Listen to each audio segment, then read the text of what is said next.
إن الصحراء صحراؤنا، لم نغتصبها اغتصابا ولم نستلبها استلابا، وإنما هي جزء من وطننا كان محتلا فخلصناه ومقيدا فأطلقناه.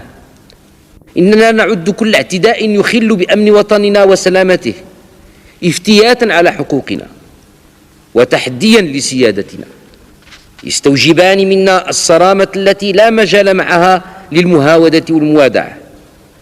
وإذا كنا أمة مهادنة مسالمة كارهة للحرب وما تحمله الحرب في طياتها من فجائع وزرزايا، فإننا غير مستعدين لأداء ثمن حرصنا على السلم واستنكافنا مما يترتب عن المواجهة العنيفة من شنيع الآثار بالتنازل عن حق من حقوقنا والتغاضي عن امتهان حرمة من حرماتنا.